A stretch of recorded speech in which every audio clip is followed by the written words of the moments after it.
Tung, tung, tung, tung, tung, tung, tung, tung, tung, tung, tung, tung, tung.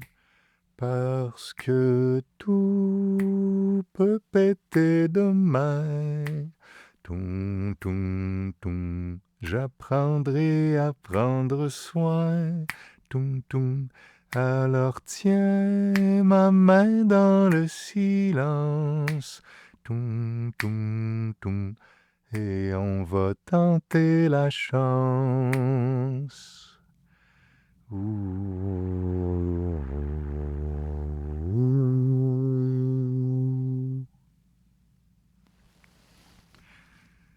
Quand j'étudiais au conservatoire de musique en guitare, ma sœur, pendant un bout de temps, étudiait avec moi. Elle était en harpe. Son instrument, c'était la harpe. Puis on avait été voir un spectacle des variations Goldberg de Bach jouées à la harpe. Au complet, le spectacle, c'était juste ça, les variations Goldberg. À la fin du spectacle ou au début, je ne me rappelle plus, moi puis ma sœur, on avait été sur scène rencontrer la harpiste, qui était européenne, je pense. Puis on avait vu que sur sa harpe, elle avait mis une sorte de morceau de tissu ou de caoutchouc qui était coincé, qui zigzaguait entre les cordes graves de sa harpe dans le bas. Et le but de ça, c'est que les variations Goldberg, c'est fait pour être joué sur un clavecin, puis il n'utilisait jamais ces notes-là très graves. Et donc, la harpiste, vu qu'on n'en avait pas besoin pour tout le spectacle, elle les avait étouffées pour éviter que les cordes très, très graves se mettent à résonner. Puis là, peut-être que vous vous dites, « Ouais, mais si elle les joue pas, les notes, ils vont pas résonner. » Mais c'est ça l'affaire. Oui, sur une harpe, si tu as des cordes que tu joues pas, ces cordes-là peuvent résonner quand même. Parce que si tu as un Do grave, par exemple, un Do super grave, ben quand tu vas jouer un Do plus aigu, la note grave va se mettre à résonner, elle aussi, même si tu n'as pas touché à la corde. On appelle cette résonance la résonance sympathique. Donc, c'est un concept de physique acoustique qui fait que deux corps qui ont la même fréquence de résonance, s'il y en a un qui résonne, puis l'autre est proche, l'autre va se mettre à résonner aussi. Résonance sympathique. Aujourd'hui, je vous parle de la différence en communication interpersonnelle entre la sympathie et l'empathie. Premièrement, ces deux mots peuvent avoir des sens vraiment différents, tout dépendant par qui ils sont définis. Par exemple, il y a un psychologue, je pense, américain qui s'appelle Paul Bloom, qui a écrit un livre, il y a à peu près 7-8 ans, qui s'appelle Against Empathy, contre l'empathie. Eh bien, sa définition de l'empathie, c'est pas la même que celle que je vais vous donner. Les philosophes, les psychologues, les thérapeutes ont parfois des définitions qui divergent pour définir la sympathie, l'empathie, la compassion. Fait que faites attention, je vais vous expliquer, moi, qu'est-ce que je veux dire par ces mots.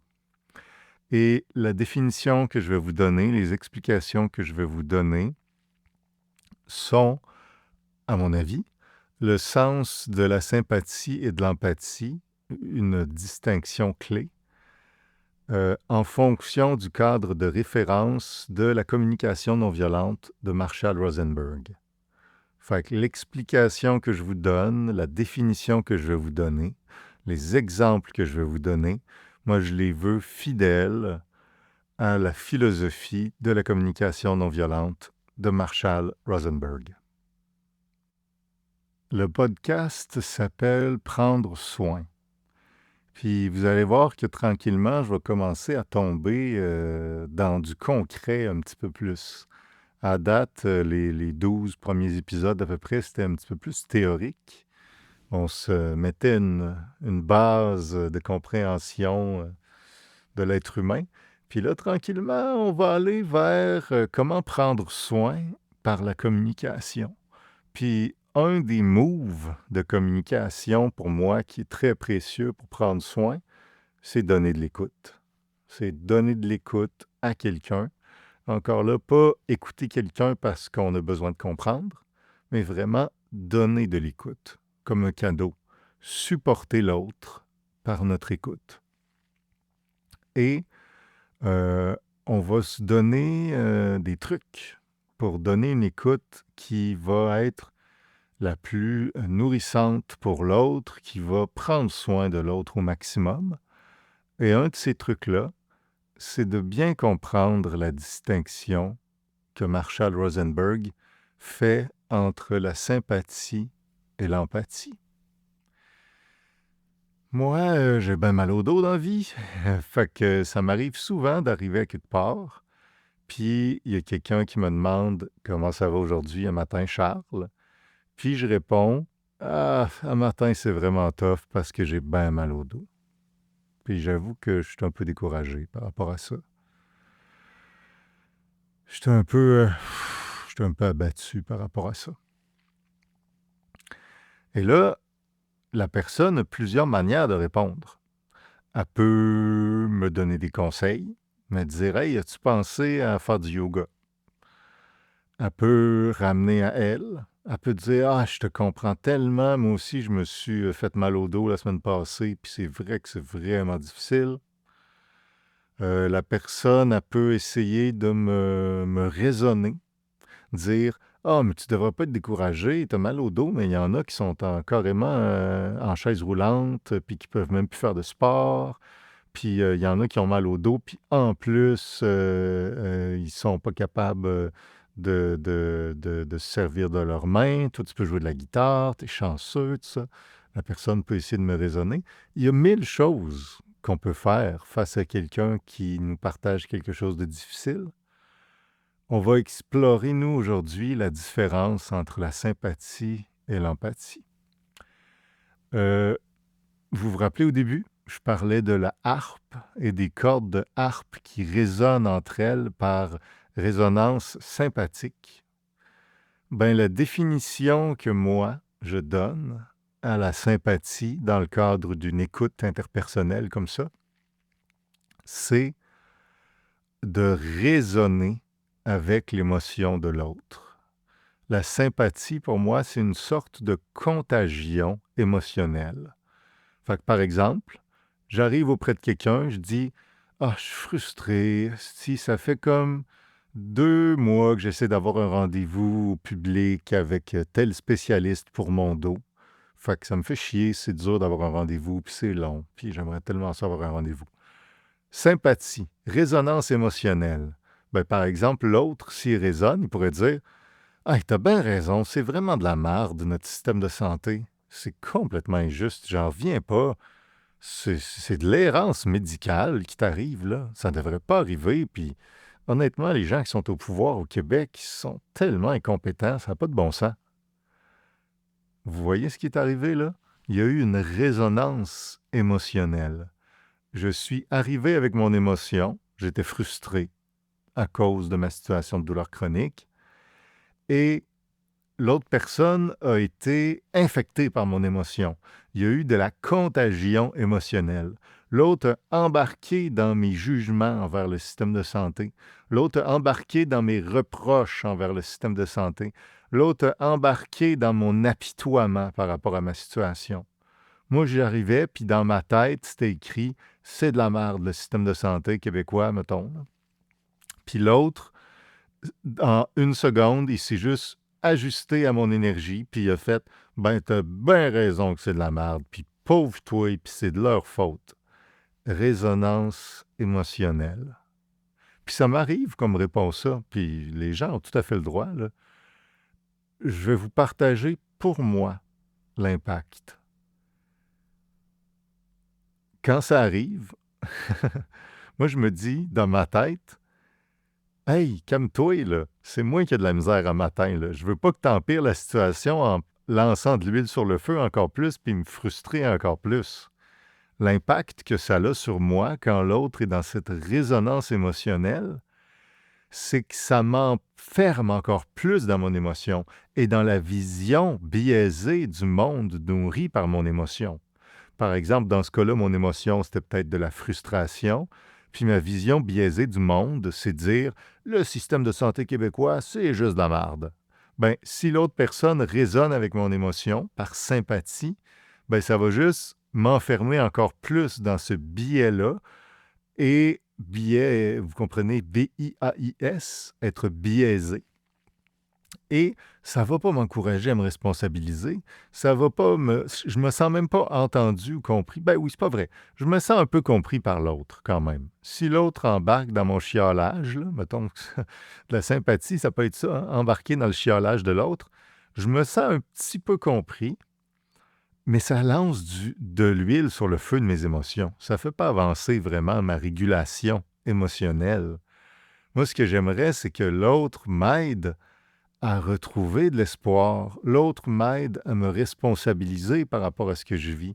L'autre m'aide à me réguler dans mes émotions. C'est pas ça l'impact que la sympathie a sur moi, en tout cas. Je vous donne un autre exemple de sympathie. Mettons là, je suis dans de la tristesse, on va dire. J'arrive auprès de quelqu'un, il me dit « Hey Charles, comment ça va matin? » Puis moi je dis « Ah, j'ai encore mal le matin. » Honnêtement, je me sens découragé puis quand même triste. Je sais pas, on dirait que, tu sais, ça fait 18 ans maintenant que j'ai de la douleur chronique, là, puis on dirait que je vais jamais m'en sortir. On dirait qu'à chaque fois que je réussis à avoir un peu d'espoir, ouf, l'espoir s'en va, puis je retombe découragé, puis on dirait que je vais jamais m'en sortir. Fait que vous voyez que j'arrive dans la conversation chargé. J'arrive chargé d'une émotion, de découragement, de tristesse. Si l'autre me répond par sympathie, il va résonner avec mon émotion de découragement, de tristesse. Fait qu'il pourrait me répondre, par exemple, de la manière suivante. « Ah, t'as raison, Charles. C'est tellement injuste que toi, un beau garçon comme ça, tu vives ça. T'as rien fait pour ça. C'est injuste, injuste, injuste. » C'est complètement décourageant. Ah, je comprends pas comment tu fais. C'est vraiment décourageant. 18 ans. Ça fait 18 ans que tu vis ça. Ah, ça n'a pas de bon sens. Donc, vous voyez, l'autre personne, encore une fois, est emportée par la sympathie, donc par la résonance émotionnelle à mon émotion d'abattement, de découragement, de tristesse. L'autre personne se met donc à ressasser, elle aussi, à quel point ma situation est difficile. Puis elle se met à dire à quel point c'est injuste, puis que je devrais pas avoir à vivre ça. Puis c'est complètement décourageant d'avoir un problème de santé comme ça depuis 18 ans, etc. Je vous partage l'impact que ça a sur moi, de mon expérience. Moi, quand quelqu'un embarque dans cet état-là, ça m'alourdit encore plus. C'est comme si j'étais déjà dans un marasme émotionnel. Puis là, c'est comme si l'autre personne fait « Ben, prépare-toi, je saute avec toi dans le marasme. » Puis là, on est rendu deux dans du goudron émotionnel de tristesse. Puis ça m'aide pas du tout à me réguler, puis à toucher de la motivation, puis me responsabiliser par rapport à ma situation. Ça m'aide pas à me relever, accepter ce que je vis, canaliser, oui, processer mes émotions et tranquillement me remettre en action. Non, ça m'abat encore plus. Quand l'autre personne saute avec moi dans le marécage de mes émotions, ben ça m'aplatit encore plus. C'est encore plus lourd. On dirait que j'avais mes propres émotions de découragement à gérer quand je suis arrivé auprès de la personne. Puis maintenant, il faut que je gère les miennes puis celles de l'autre en plus. Fait que c'est 2 fois plus lourd. impact de la sympathie. Un autre exemple, sympathie sur une situation de peur. J'ai commencé à prendre des formations récemment, v'là 6 mois peut-être, certaines à Québec, mais certaines à Montréal. Et ça m'est arrivé que des gens me demandaient comment je me sentais par rapport au fait d'aller bientôt prendre ma première formation à Montréal. Puis ce que je répondais souvent, je vais vous le dire là, c'est j'ai peur. Honnêtement, j'ai peur d'arriver là-bas, puis que j'aille tellement mal que je doive revenir, que je doive quitter la formation. J'ai peur d'arriver là-bas, puis avoir tellement mal qu'il faut que je prenne des gros médicaments pour passer à travers la journée. J'ai peur de rien apprendre parce que j'ai comme trop mal, fait que je suis tellement dérégulé que je suis pas disposé à l'apprentissage. Puis ça m'est arrivé de partager ça, cette peur-là, à des gens. Je vous fais comme si quelqu'un me répondait en étant infecté par ma peur. Si ma peur fonctionnait comme une contagion, comme une résonance sympathique, si l'autre personne, voulant me donner de l'écoute, me donnait de la sympathie, comment la personne me répondrait? Ah, et c'est vrai, Charles, que c'est risqué. Waouh, c'est vraiment risqué, là. Parce que si tu arrives à Montréal, puis tu te mets à avoir super, super, super, super mal, ben là, tu as des médicaments que tu prends qui font que tu peux même plus conduire ton auto. Fait que tu pourras plus revenir. Comment tu vas faire pour revenir à Québec? Tu pourras plus conduire ton auto sous tes gros médicaments analgésiques, là. Ça marche pas, là. Puis si tu arrives à Montréal, puis finalement, tu es pris dans le trafic, mettons, il y a un accident sur le pont, là. Tu es pris dans le trafic, ben tu vas te mettre à avoir super mal au dos. Hey, c'est dangereux aller prendre cette formation-là. Vous voyez? Sympathie. La personne résonne comme un diapason avec mon émotion et l'impact que ça a sur moi, c'est d'amplifier mon émotion de peur. Et là, on va s'encourager l'un l'autre à partir dans une spirale de peur de plus en plus, où on voit le monde à travers un biais cognitif où tout nous semble menaçant, ce qui est le propre d'une émotion de peur qui n'est pas vraiment conscientisée, mais dans laquelle on s'enferme sans s'en rendre compte. L'impact de la sympathie, souvent, va être de jeter du feu sur l'huile des émotions et de pousser la personne à se retrancher encore plus dans sa vision du monde qui est biaisée par les lunettes de l'émotion. C'est comme si les lunettes de la tristesse nous font voir tout comme étant plus grave que ce que c'est, plus décourageant, plus sans issue de ce que c'est. Les lunettes de la colère nous font voir tout comme étant plus un obstacle que ce que c'est en réalité. Les lunettes de la peur nous font voir tout comme étant une menace encore plus grande que ce que c'est en réalité.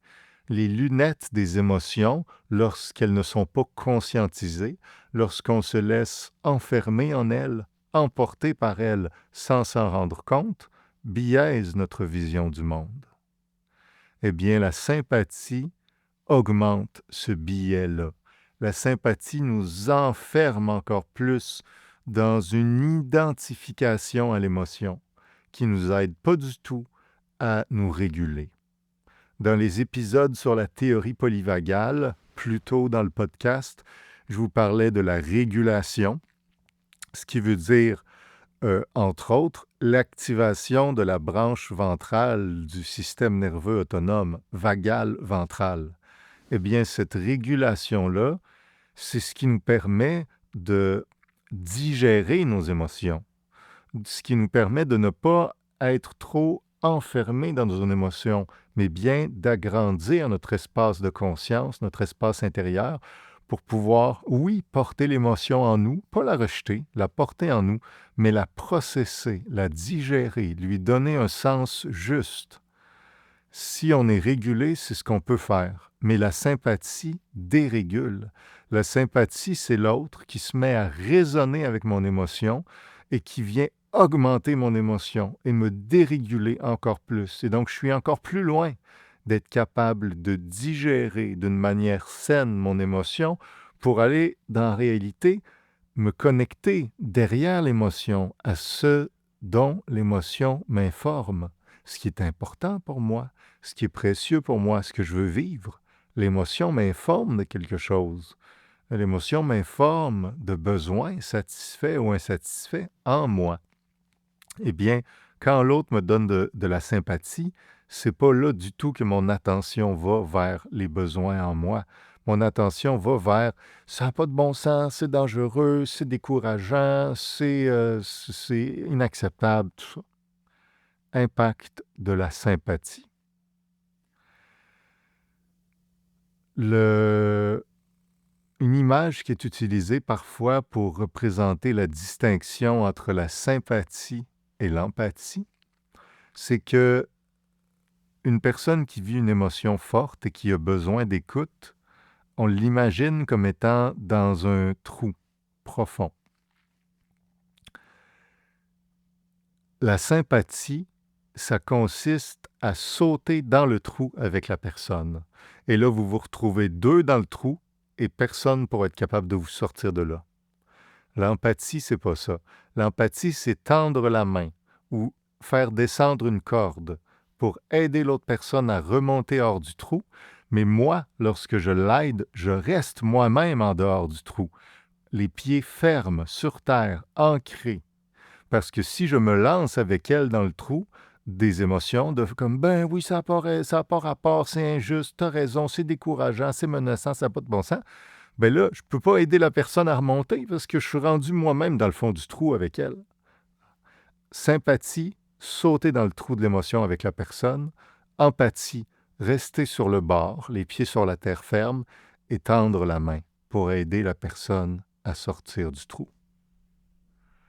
L'empathie en communication non violente, c'est non pas une résonance émotionnelle, une contagion émotionnelle, ça c'est la sympathie, mais l'empathie, c'est plutôt me connecter sans jugement, dans le moment présent, avec une qualité d'attention, avec bienveillance, avec acceptation à ce que l'autre vit, sans me laisser emporter par ce que l'autre vit, sans nécessairement être d'accord avec ce que l'autre dit ou pense. Non, simplement essayer de me connecter à l'autre pour sentir, pour mesurer, prendre la mesure de ce qu'il ou elle vit.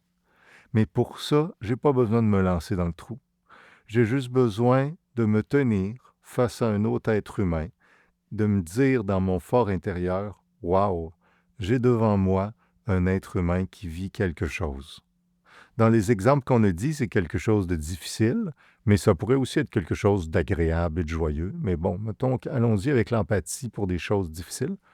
J'ai devant moi un être humain qui vit quelque chose de difficile. J'ai devant moi un être humain découragé, un être humain qui a de la colère, un être humain qui a de la tristesse. Je vais accueillir ça. Je vais écouter ce qu'il me partage sans jugement. Je vais peut-être reformuler pour qu'il puisse me dire si j'ai bien saisi ce qu'il ou elle vit. Je vais peut-être essayer de me connecter à son besoin dans le moment présent, lui demander « Ah, est-ce que ça se pourrait que ton besoin, ce soit ça ou ça? » pour saisir avec finesse, subtilité, ce que l'autre est en train de vivre. Mais je n'ai pas besoin pour autant d'être infecté par ce qu'il ou elle vit. Empathie, accueillir, sans jugement, dans le moment présent, ce qui est vécu par l'autre, m'y connecter, en prendre la mesure. Vous avez peut-être déjà entendu parler de la notion d'usure de compassion ou d'usure empathique. C'est un concept qui est souvent présent dans le domaine de la relation d'aide, qui explique que quand tu travailles en relation d'aide, il faut faire attention parce que à force de passer la journée avec des gens que tu aides et qui vivent des émotions très difficiles, très désagréables, ben, si on se met à nous aussi vivre ces mêmes émotions-là avec la personne en résonance émotionnelle, ben, on peut se retrouver usé. On peut arriver à la fin de la journée et être nous-mêmes plus en état d'aider.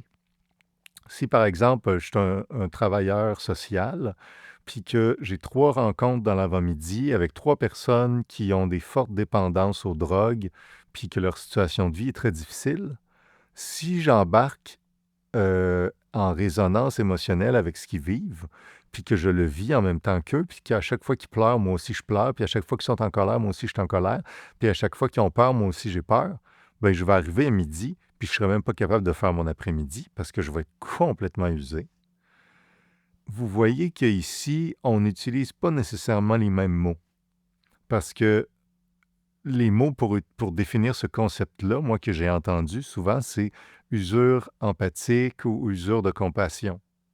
Pour moi, c'est pas au même sens que j'utilise les mots empathie ou compassion.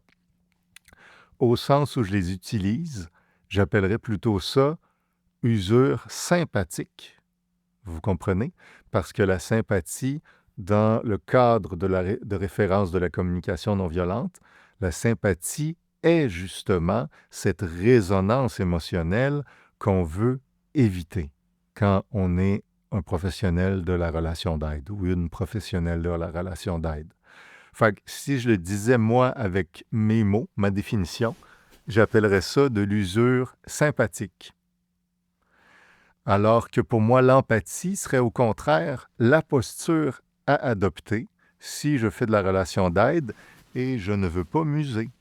L'empathie consisterait à avoir en avant-midi dans mon bureau, par exemple, de travailleur social, 3 personnes qui vivent des forts problèmes de consommation de drogue et de leur donner une écoute bienveillante, d'essayer de saisir leur réalité vraiment à travers leurs yeux, de marcher dans leurs souliers, mais de me garder toujours un ancrage dans de la sécurité puis de la stabilité émotionnelle pour que je ne sois pas emporté dans le flot de leurs émotions, que je ne tombe pas avec eux dans le trou en leur donnant la main.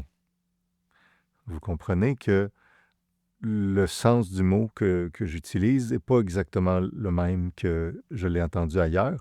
C'est pas grave, c'est juste une question de mots. L'important est de bien les définir et d'être cohérent. Donc, pour moi, j'appellerais ça de l'usure sympathique. Après ça, il y a en communication non violente, quand on apprend la distinction entre l'empathie et la sympathie, il y a souvent des gens dans la salle qui lèvent la main puis qui disent « Hey, mais ça fait du bien, la sympathie aussi.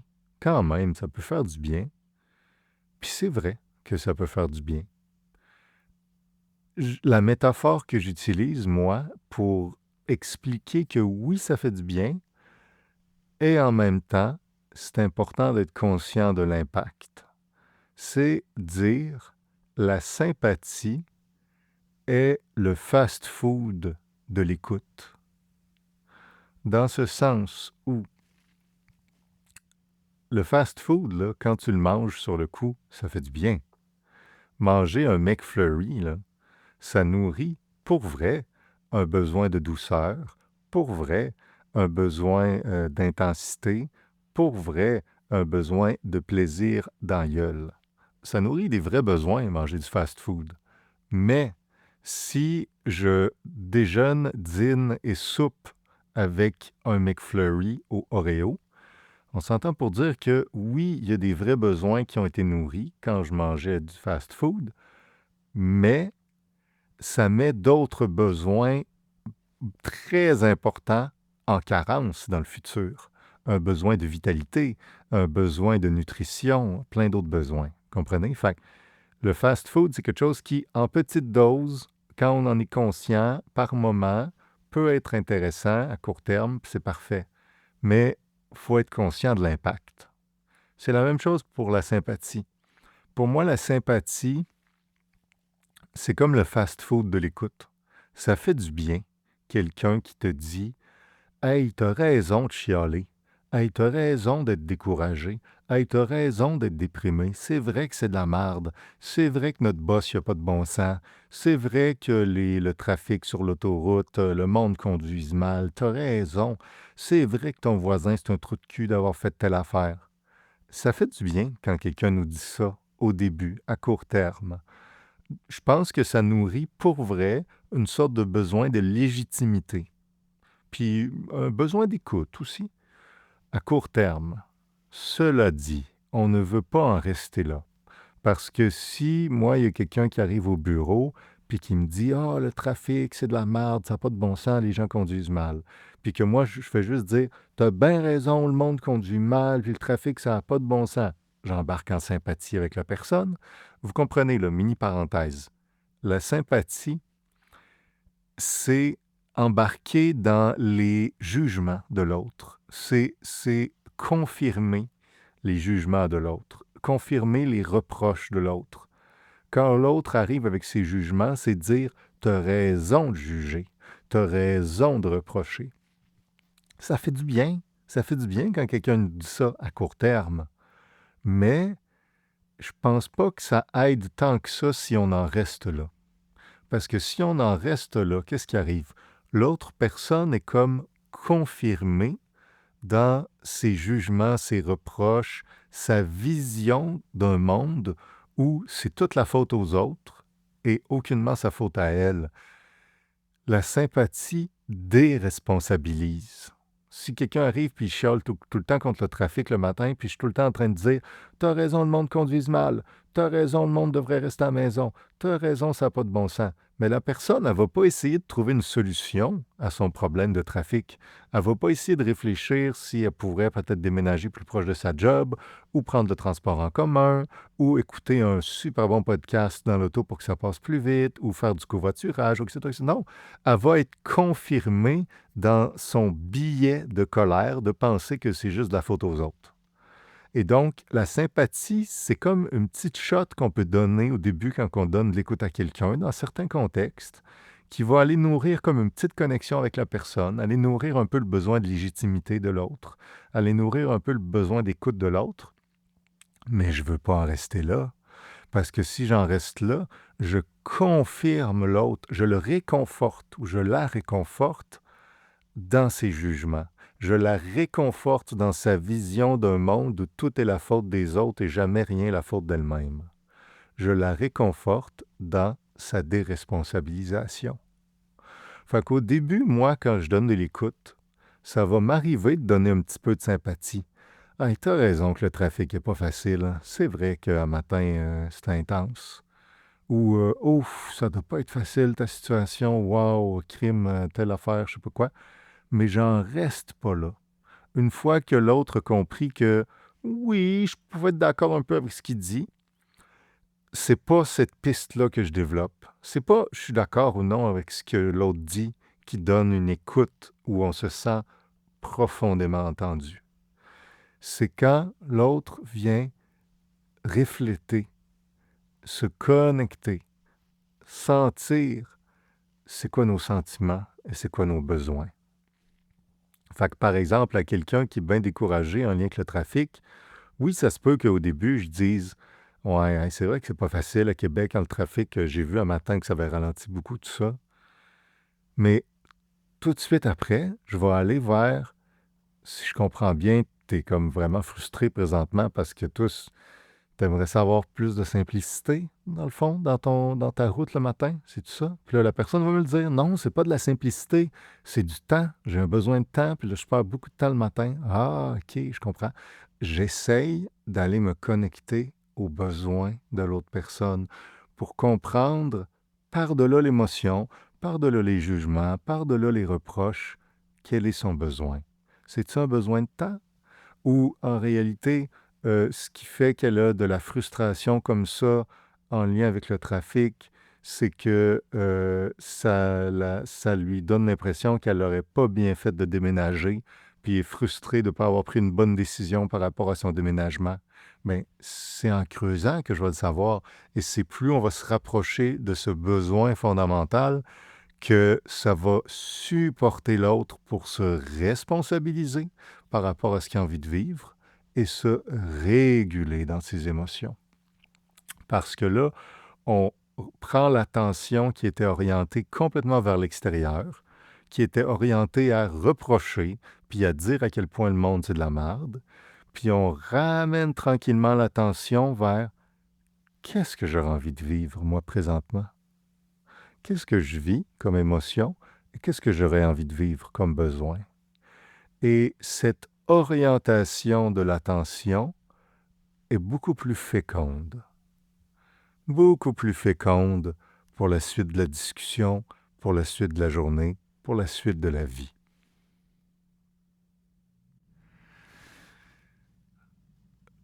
La sympathie est le fast-food de l'écoute. Moi, quand quelqu'un, un ou une amie, m'appelle, puis la personne va vraiment pas bien, là, puis elle file vraiment pas, puis là, j'ai dit, veux-tu que j'aille te voir? Ça te ferait-tu du bien que j'aille te voir pour te donner de l'écoute? Puis la personne dit oui. Bien, souvent, ce que je vais dire, c'est, OK, je m'en viens. Veux-tu que je passe t'acheter quelque chose à manger qui te ferait vraiment du bien? Y a-tu quelque chose? Y a-tu un resto? Je peux aller au Avril, t'acheter quelque chose qui est santé? Y a-tu quelque chose qui te ferait du bien? Tu sais? Et je vais, si la personne est d'accord, je vais aller chercher quelque chose pour y faire du bien. Puis je vais arriver, puis je vais lui donner le truc à manger. Tiens, ton bon dalle apaisant. Maintenant, parle-moi. Dis-moi qu'est-ce qui va pas. Ben, vous voyez, je donne de la bouffe. Puis des fois, ça va être de la bouffe sucrée puis excitante au début. Ça donne un petit apaisement initial, puis ça aide la personne à trouver comme un besoin de douceur rapidement. Tu sais. Mais j'en reste pas là. Je ne vais pas juste arriver chez la personne puis faire tu me dis que tu es déprimé puis tu as envie de te suicider. Tiens, voilà de la crème glacée, je repars. Bye, bonne chance. Non, non. La crème glacée, c'est juste le petit truc pour apaiser rapidement. Puis là, après ça, pendant que la personne elle mange sa crème glacée, on parle. Puis là, j'y donne de l'écoute. Puis là, je prends soin d'elle pour vrai. La sympathie dans cette séquence-là, c'est comme la crème glacée. C'est le petit apaisement au début qui peut parfois être utile quand la personne est bien dérégulée. Une petite shot de sympathie, des fois, ça peut faire du bien. Mais je ne veux pas en rester là. Je veux tout de suite après aller dans l'empathie. L'empathie ne dit pas si je suis d'accord ou non avec les jugements de l'autre. Est-ce que je trouve que le trafic, c'est de la merde puis que les gens conduisent mal? L'autre n'a pas besoin de savoir mon opinion là-dessus. Est-ce que je suis d'accord que sa situation de douleur chronique, c'est vraiment décourageant puis que ça n'a pas de bon sens puis c'est injuste? L'autre n'a pas besoin de savoir mon opinion là-dessus.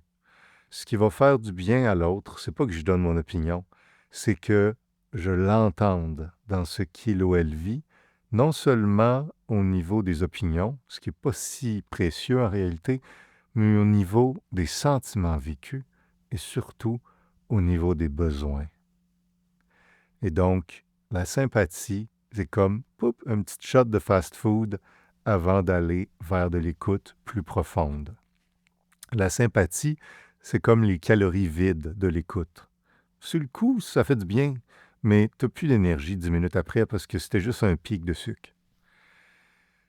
Différence fondamentale entre l'empathie et la sympathie.